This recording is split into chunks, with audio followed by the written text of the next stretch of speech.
everybody for attending our post-fight press conference tonight. We had some great action. I mean, the fight that was the main event. It was an unfortunate situation that he got hurt. Pitbull got hurt, but you know, we're going to get a great fight between Jeandra and Benson. And we had another great announcement, which was the signing of Rory MacDonald, which we actually did not ink until this evening. And so I'd like to just introduce Rory MacDonald and say a few words for his welcome to Bellator.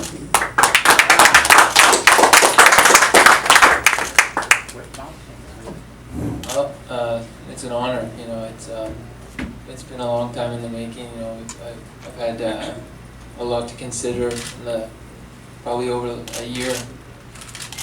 And you know, we've been in talks with Bellator for a long time now, and you know, it's gone back and forth with the UFC, and you know, we put a great deal together. You know, we're going to build a great business together. Bellator believes in me. I believe in the company, and we're going to take it. To the next level. We're going to take over.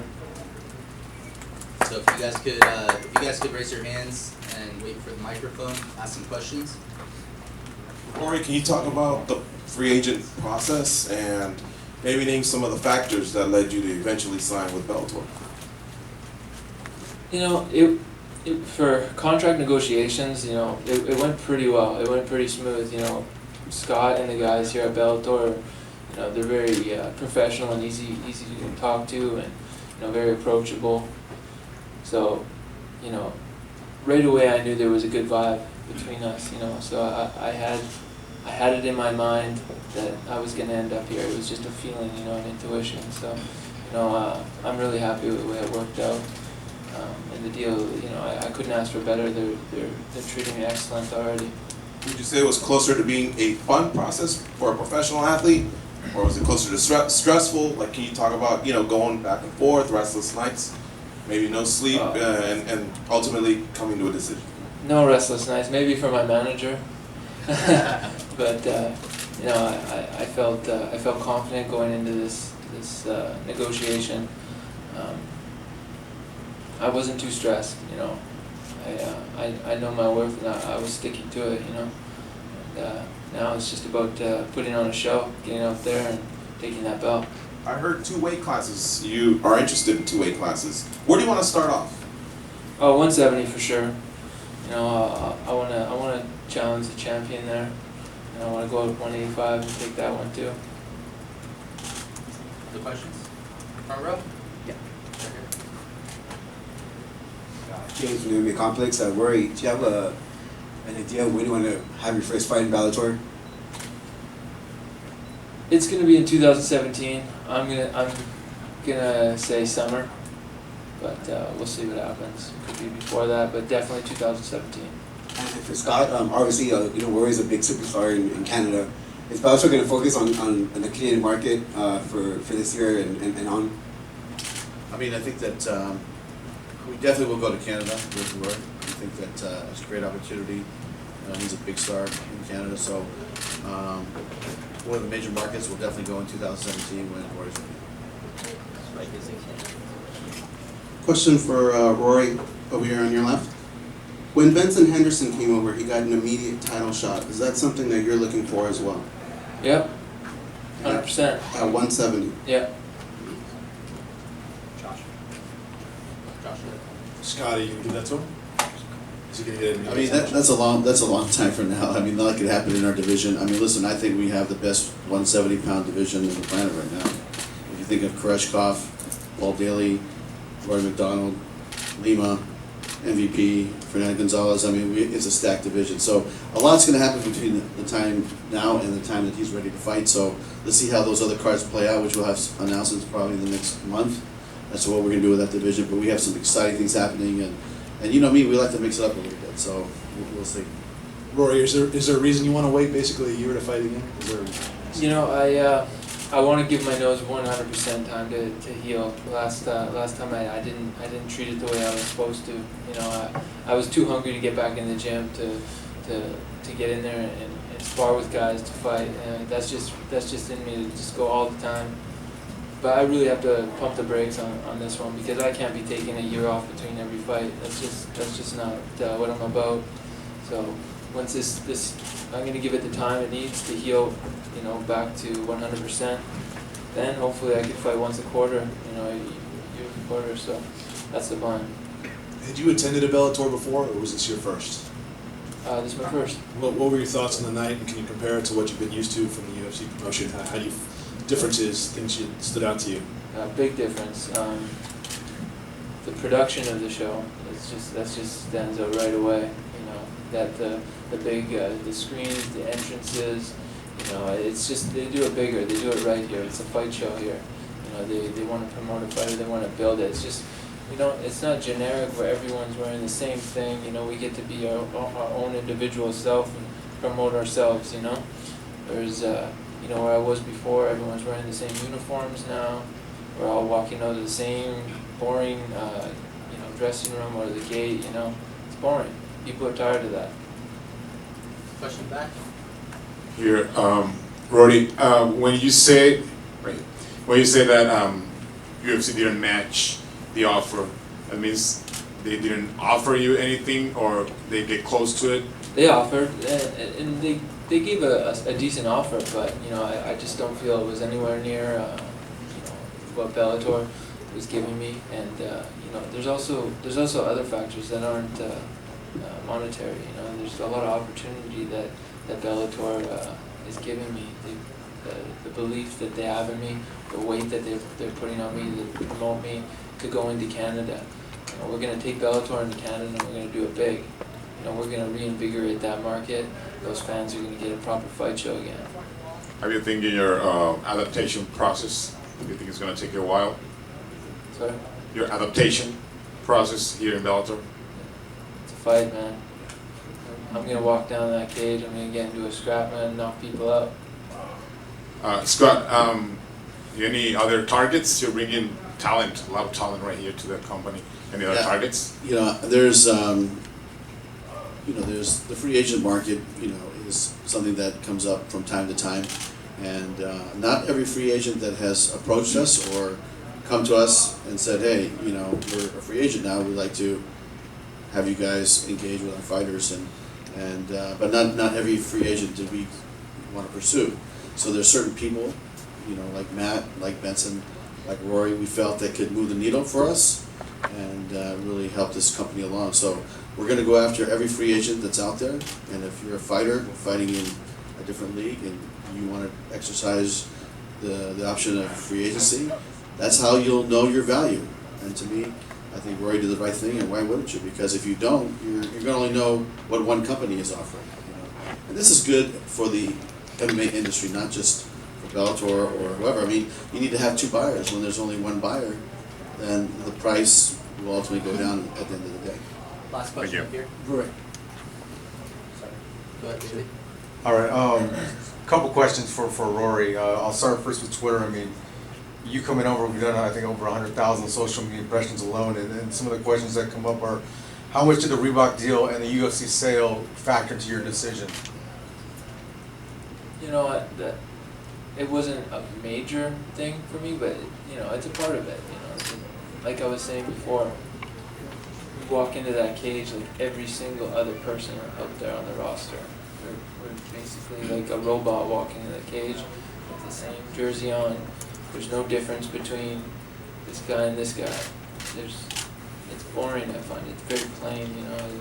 I understand where they were trying to go with it, but that's just not fight sport, you know. There's no personality there. Is it more of you feeling not appreciated? You made 59,000 your last two fights when you've had multiple fights underneath your belt, and you got guys making a lot more. Did that have to do with your tenure with the UFC and what you did for them? Before that, my title fight in the UFC, I was all about just the fighting.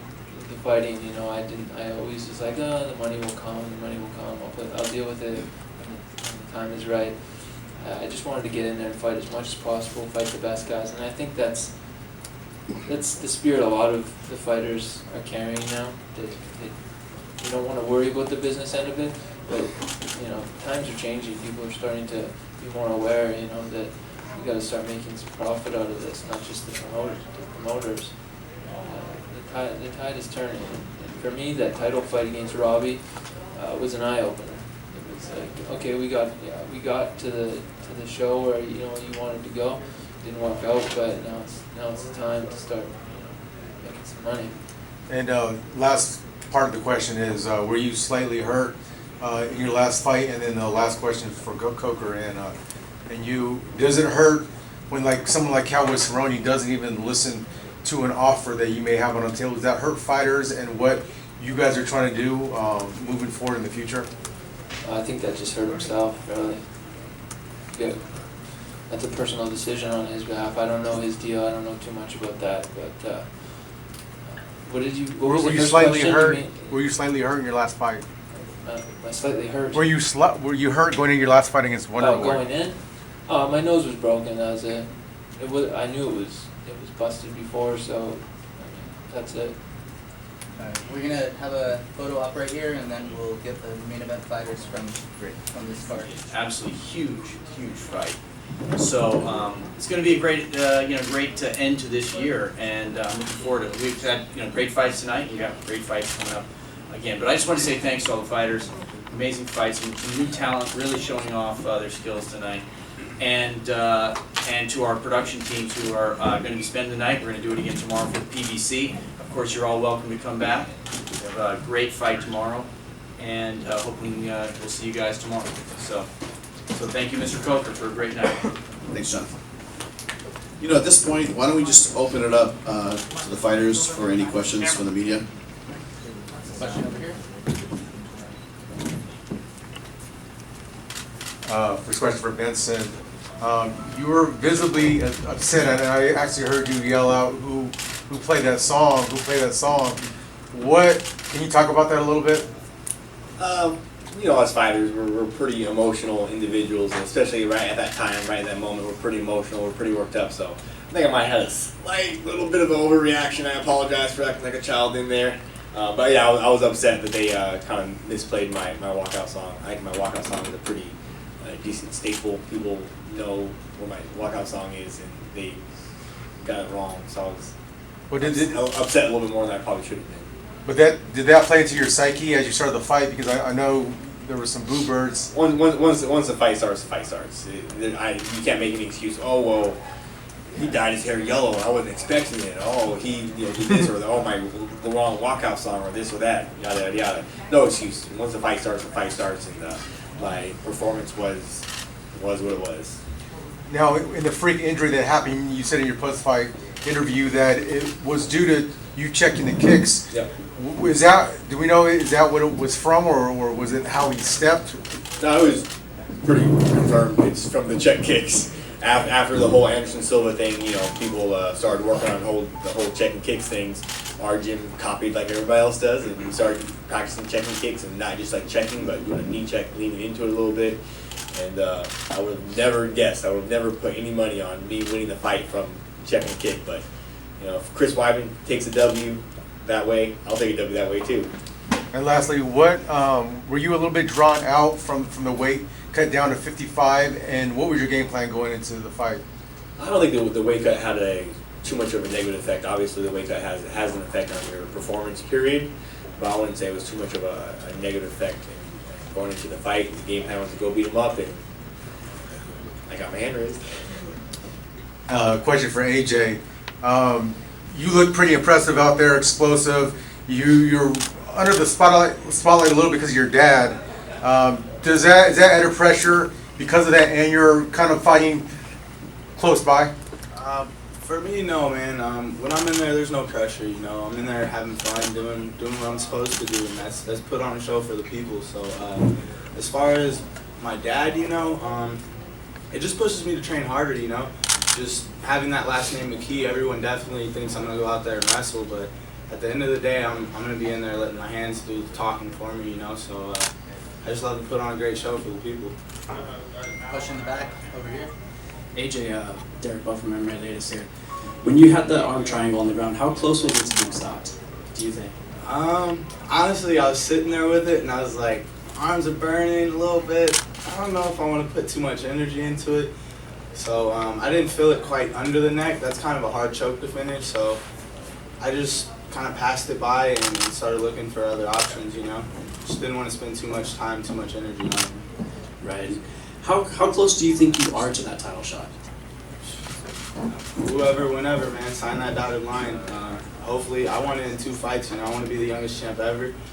21, John Jones has got it at 23, so ASAP. I'd say ASAP. I'm putting in the work, and I'm not going to stop grinding. I'll be in the gym Monday, so the grind's still going. And now you're young, you're 21 years old. Now, when fighters get older, they tend to put on more mass. How long do you see yourself at 145? Do you think you can stay there at 5'10"? That frame? Right now, yes. So that's why I'm trying to get that belt as soon as possible. You know, I feel at 55s I will be a lot bigger and a lot stronger and a lot more explosive. So only time can tell, man. I gotta just keep taking it one fight at a time and keep making a name for myself. So I'm gonna keep doing what I have to do. Shinzo, next question. That uppercut that you landed, when you had him on the ground before and you were throwing the strikes in the first shot that you hit with that overhand, did you think it was going to be finished after that? After the first knockdown? Yes. Well, yes, I realized that I can finish the fight, but I realized he was blocking my punching, my technique. So I didn't want to go to the ground with him because I watched a couple of videos from him and he has a good jiu-jitsu, and I prefer stand up and do my technique because I was confident knowing stand-up technique. Question for Georgie, question for you. Your first fight with Bo Jenkins ended being a choke. Second fight, be a knockout. I know now it's like you're a free agent now. Are you gonna wait a while before you get in the cage, or are you gonna start testing that free agent market? Yeah, we're gonna see, you know. But I have some unfinished business here. Hopefully we could come to a good agreement. But yeah, I mean, I wanna kind of stay here. We'll see. Scott, are you gonna resign him, or are you gonna? I think we're already talking to him actually. I mean, listen, you know, since I've been here, Georgie's put on some great performances, and win, lose, draw, whatever, he always brought it, and that's what I appreciate is that, you know, we know that when we put him in a bout, it's going to be on, and those are the types of fighters that we like to keep. So, very good. And another question for Chinzo. How'd you feel after your Bellator debut? I mean, and are you going to get in the cage sooner rather than later? Sorry, the second part. Oh, are you looking to get back in the cage this year or maybe next year? Yeah, first of all, I feel very happy for sure because it's my first fight here in Bellator. So I'm so happy, and especially because I had a good winning and a good victory. And what's the second question? Oh, that was it. Yeah, that's it.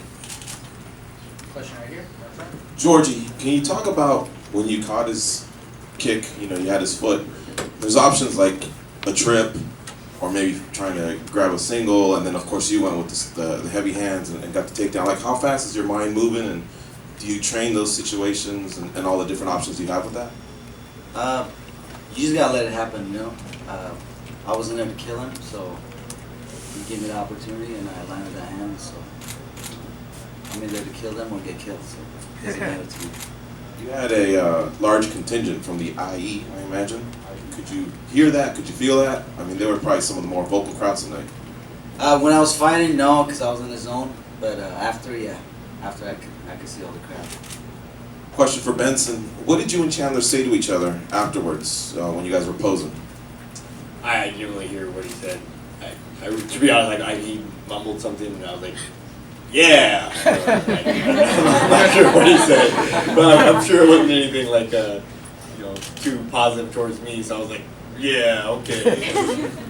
And can you talk, well, what did you say to him? That was it? It looked like you uttered more than that. Nah, that was pretty much the gist of what I said. Yeah, okay. Overall, there's respect there, or like, Like, are you two athletes that get along, or have you guys ever had any friction? I haven't had a problem with any of the guys I'm going to face off against or about to face off against or guys I've fought in the past. I'm a pretty laid back individual, so I haven't had a problem with anybody. I don't think I have a problem with Jeandra at all. Josh? Benson, first off, this club that you're in, this UFC club that's coming over to Bellator, is growing now. Rory's another one. What are your thoughts on the expansion? Sort of you guys coming over, the guys that are choosing to do that, and do you talk? I mean, the UFC fraternity. Do you guys talk amongst yourselves about the experience here? What's it like? Yeah, I think for the most part, when it comes to talking about that, I've had quite a few guys hitting me up and asking about the Bellator and the signing and the workings of the deal, and I just give them my honest opinion. I don't try and sell anybody. I don't say, oh, hey, you should do this or you should do that. I give them, my perspective, my point of view, how these guys have treated me, the kind of deal that I have, and then I, say, hey, you gotta make your decision based on what's best for you and your family. But I give them, my perspective, my point of view, how they treated me so far, all that sort of stuff, and then, they make the decision that they make. Rory's still pretty young at 27. Did you know him at all? I mean, have you? Oh, we fought in a couple of cards together. So like most all the UFC guys, like are the fighters that you hang out a little bit. You're on the same fight card, so you're at the hotel for the whole week, all that sort of stuff. So we've talked before in the past. He's on a couple of my cards. Nice kid. Are you expecting more of this? Do you think more guys will come over? I think absolutely. Scott, bringing over fighters like Benson and Rory and other fighters, Phil Davis, who are still top of their game in terms of their mixed martial arts, and combining it with kids like AJ and Joey Davis and these prospects that you're signing. Can you talk about your philosophy now in sort of building the roster? You've been here a couple of years. I know you always lay the groundwork, and you talked about doing things now and doing things for the future. So how is that coming together? Yeah, I mean, I think we're really ahead of the game. And when I came to Bellator, they had a good roster. We started sprinkling guys that were entertaining, like Paul Daly, Melvin Manoff. But I knew that we had to start building our own guys, because you need to build them from the ground up, as well as maintain the base that you have, but also free agency. And that's how we built the last company that I had, right? Was we sprinkled in some free agency, but we built Luke Rocco, we built Daniel Cormier, we built Tyron Woodley. These are guys we found from the scratch, right? And I think we're very good star identifiers, and then we know how to build stars in this business, and that's what we're doing here. I mean, it's the same formula. We're going to build. I mean, I was telling AJ, I said, this kid's so talented, and I followed his dad's career as well because he was in MMA, and I said, I think you throw more kicks and punches in one fight than his dad did in the whole career. Right? On his behalf, they never paid him to fight. I still train my dad every day, so he's pay him to fight and he'll fight. Okay, He'll show so you guys something you've never seen. So maybe we should talk. I've never promoted him, but maybe we should talk to him. Maybe he can charge us per kick per round or punch per round. But honestly, we have some unbelievable talent. You guys know we signed some of the best wrestlers. We're going after some different group of fighters, but we're in the business of building the next stars, and I think we have such a great crop of new guys and new girls coming up. Some that you guys know, some that you don't know. Some will be announcing soon, and then and then you sprinkle some free agency, man, and then you have a great, robust roster, and that's where we're headed. Question in front of George. Staying with Scott, I noticed you've been checking your phone, and did you happen to hear in the back, or maybe an update on Pitbull, what the actual injury is? Like, is there a break or We're a trying to get sprain? some more information, but I don't think. Do we have anything yet? Fibula or whatever the Fibula is a broken. One of them is broken. Yeah, it's broken. So he has a broken fibula, is what I'm told. But we'll get you guys all the details. I don't want to speculate, but he's probably on his way to the hospital right now, and as soon as we get some more information, I'll get to you. Okay, thank you. And for Derek, talk about that fight. I mean, the first round was very close. Second round you took. Going into the third, did you think it might be 1-1? And overall, just what'd you think of that scrap? It had a lot of tension. You guys were stalking each other before the fight, and you guys got down. There was almost some finishes, so all around a great fight. I thought I won every round, but he came to fight. He was tough as hell. I was ready for that. We were stalking each other in the beginning of the fight, but we're about to fight, so it's nothing personal or anything like that. We're professionals, I just wanted to put on. I wanted to put on a better performance. I had a couple mishaps in my camp, kind of took me back a little bit. I could have been a little bit more of a display, I think, but I still think I put on a better display than Benson, who's going to get the title shot, and I like that myself. Question for Joey Davis, right here. Now you fought. This is a huge card you were on. One of you're a local guy as well. Did you have some jitters going into that fight? Hell yeah. I mean, yeah. I had a lot of people here, and I just wanted to show Bellator what I can do. I thought I could do a little better, but should have threw more combinations. I thought I was just throwing 1-2 punches. But the guy was tough, man. He could take a beating, man. Those are the ones I hate. And starting from where you're at right now, what do you have to do to work your way up to does that play a factor in your mind, like all these guys are ahead of me, or is it just one step at a time for you? Yeah, one step at a time. I feel like my cousin's ahead of me, a lot of people ahead of me, but I'm a quick learner, man, and I love to win, and I don't like losing, period. You can tell by my wrestling record, but I think I'll be there pretty soon. It's just going to take a little time, and I thought I did okay today, but I could do a little better. Question for Derek. I thought that was maybe fight of the night right there. You showed a great display of boxing. You were bobbing and weaving. Do you have a boxing background? Yeah, my boxing coach, Bernie Navarez Boxing in Vista, California. I don't think anybody's gonna mess with me in the hands, so I'm ready to strike with anybody. And then when it went to the ground, I think you had like a Kimura, or that looked like it was close. What were your thoughts when you guys were tumbling around? I think it was the second round. Yeah, I'm not really known for my ground game, but I got it, and I just like to punch people, for sure I can tap people out. Trust me. We were rolling it out, and I just felt like I had it on him. I guess I don't know. I just did my thing out there. I think you're talking about the triangle to the bottom. Right. I should have went for it a little sooner, I think, actually. Did you have any hesitation of thinking that the decision might go against you? Because there's a lot of fans for him, and then the follow-up, the last question is, what will it take for you to get a title shot? Are you calling Benson out a little bit? Is that what's... Yeah, sure, whatever, you know what I mean? Like, we can fight, you know what I'm saying? I need to fight, so let's do it. I'm ready to fight. Like I said, I didn't even have the best camp right there, so I'm ready for title shots, I'm ready for big fights, I'm ready for everything. Nobody's gonna beat me, not at lightweight. Question goes. Questions for Joey and AJ. You guys are teammates, and oftentimes we hear that the anxiety isn't so much for when you're fighting, when your teammate fights. Can you talk about the process of being on the same card? Is that something you would want to do in the future, maybe in November?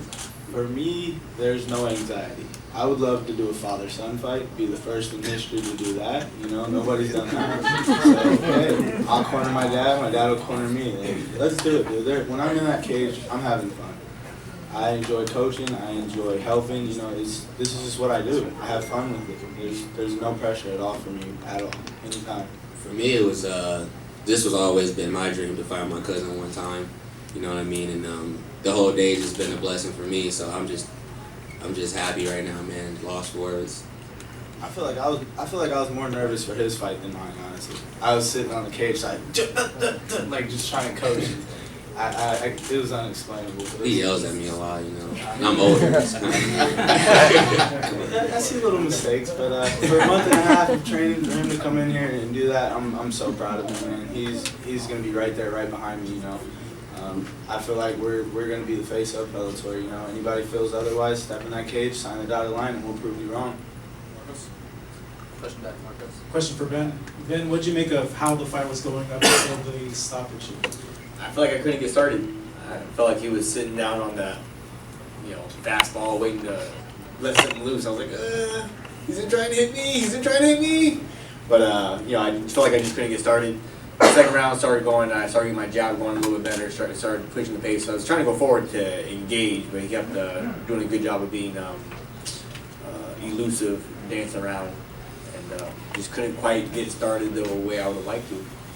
Do you attribute that to anything, or can you elaborate on that? Do you feel it came in a little bit cold? I might have to take a look back, give me a couple days to look back at the film and see what's what. And as of right now, though, placing my finger on what it was that didn't allow me to get started, you gotta take off hats off to Pitbull, obviously. Like he's a great fighter, former champion. So it was nothing that exactly just me. There's another person in there too. So I'd say that he did a great job not allowing me to get started, which is what you want to do as a fighter. You don't want to let your opponent get started. So I think he did a good job. Gotta take hats off to him, and I gotta fix whatever holes that were. Did you feel you were winning the fight up until that point? I thought so. It was one of those toss-ups. You know, flip a coin, give it to this guy. Oh yeah, sure. Flip a coin, give it to that guy. Oh yeah, I guess sure. I thought it was definitely kind of close, and I know I needed to turn it up, turn it on, going into the second and going to the third. Next question here. Question for John. Tomorrow you have the boxing event, and I'm sure you'll know soon enough how I guess they call them the overnight numbers, how the MMA does. But I'm just curious, what's the overlap between combat sports fans that just love both and will tune into both nights versus like some will just tune in tomorrow and some will just tune in tonight?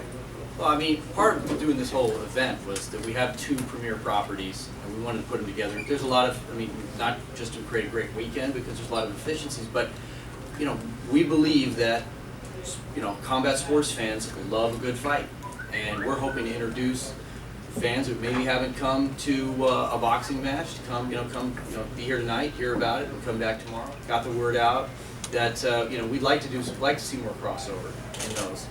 But we will find out the numbers actually on Monday. We don't find out until Monday. But I think that we've done a really good job, and we'll continue to do a good job of co-promoting. There's a lot of stories on both sides.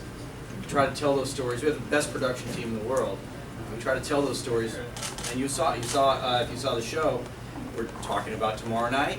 And tomorrow night we'll be wrapping up what happened here and continuing that storyline that is unfolding before us. So bottom line is we're putting the pieces together, and it's turning out well. I mean, this weekend has been fantastic. I mean, already we're seeing so many. Everyone's getting along. I mean, we have 2 promotions in the same building at the same time, and it's going great. I'm really excited about what we saw tonight. The crowd was great, and tomorrow night should be great too. So. I think we're going to see some crossover. I think we're going to see some new fans from both sides, and I think we'll hopefully continue this great weekend. Just a couple more guys. And AJ, you told us this week on MMA Junkie Radio that you're interested in maybe boxing. So will you be here tomorrow? And have you told your bosses, that you're interested in maybe getting in the squared circle? I'm interested in fighting anywhere, anytime, any place. Fighting is just what I love to do. Paycheck's a bonus, but at the end of the day, since I was a little kid, I always wanted a state championship ring and a belt. So that belt's what I want, Hey, you got a boxing contract for me tomorrow? I'll go fight.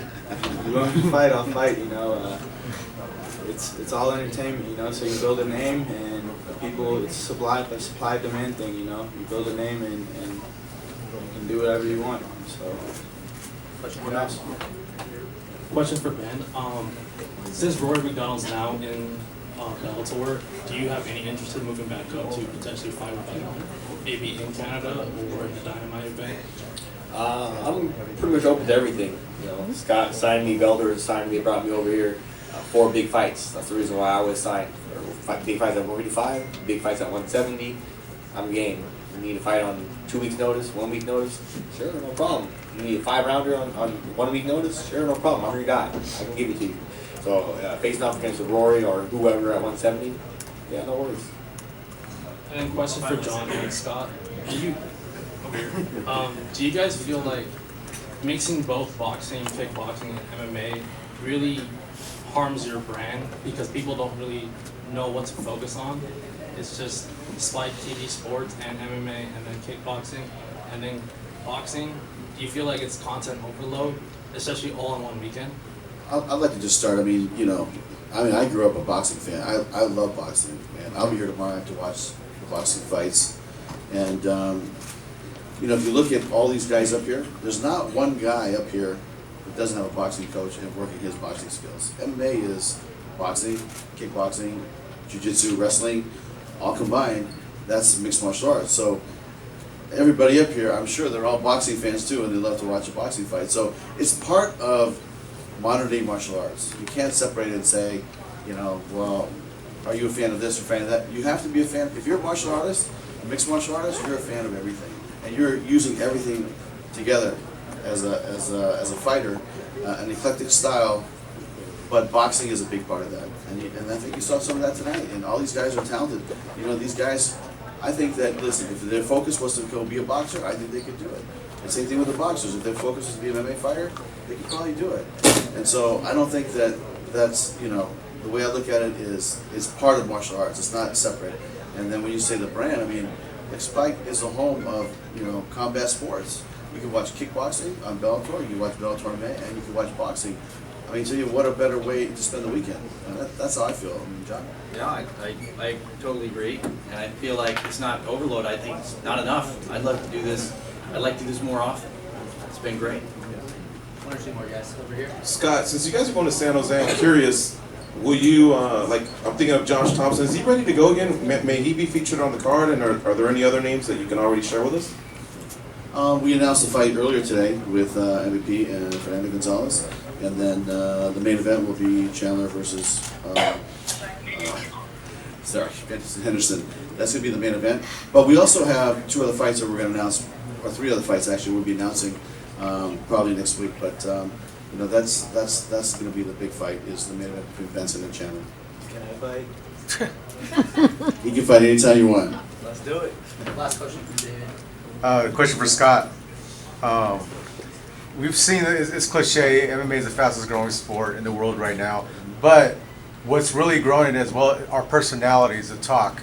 And is that something that you're looking to promote? We talked yesterday about you doing fun fights for the fans, fights for the hardcore fans. But like someone like an MVP, if you put him against someone with an identical personality, there might be some water bottles being thrown around in the press conference room. Do you want something like that to happen? Is that because it draws more attention to the sport and personality? I know Benson's shaking his head no, but in the end, the numbers don't lie. What's your take on all that? I mean, you know, like we've done, you know, like I was telling some people yesterday, the fun fights, the very first fun fight that I watched, and I think I told you this story, was Bob Sapp fighting Nogueira in Pride. And Josh probably knows which Pride it was. It was Dynamite. It was a Dynamite show, right? And was it the very first? It was the very first Dynamite show, right? That big stadium show. Yeah, it was the stadium. They had 80,000 people there. It was an amazing show. But Bob Sapp, who was a pro wrestler, football player, comes and fights Nogueira, who's a skilled jiu-jitsu fighter, and it was one of the funnest fights I've ever seen. And then I would ask, you know, Mr. Ishii years later, you know, why would you do that fight, or why would you have Akebono fight, who's at what 400, 500 pounds, fighting Royce Gracie at you know 175 pounds? And he said to me, he said something that really stuck with me all the years later. He said, you know, when Ernesto Hoost, who was a champion at the time, fights Peter Arts, the hardcore fight fans watch. But when Akebono fights Royce Gracie, the whole country watches. Right? And we've experienced the same thing. There's some athletes that cross over to, you know, just the general public audience, right? And that casts a little bit bigger net than maybe just a hardcore fight fans fight that they want to see. So we've done both, and we're going to continue to do both. But I will say this: 90% of the fights that we've done have been for the hardcore fight fans, you know, and we're going to continue to do that. But once in a while, if you see something that's going to be fun to watch, we're not going to be afraid to do it. Can you just address the personalities? Would you be, if you saw bottles throwing around, is that something you'd be okay with and know that, okay, it's going to draw tickets, or is that something you never want to see in your promotion? But here's the thing: at the end of the day, you know what? That's you know, I know what you're talking about, and I don't want to even address that because, you know, part of that is show for the fight and build up of the fight, and so, you know, I think that's what you're seeing. You know, is it something that's part of the fight game? I think it is part of the fight game, but for me, is it my style? Really, it's not. It hasn't been my style, you know. But to have a matchup that is intriguing, like to me, Royce fighting. When Royce fought Ken Shamrock, right? People were like, oh, some people didn't like. But you know what? We had 3.2 million people watching that fight. Those numbers are undeniable, right? Because it casts a little bit bigger net than what the hardcore fight fans want to see. So, you know, Spike TV is an entertainment property. We're going to continue to entertain.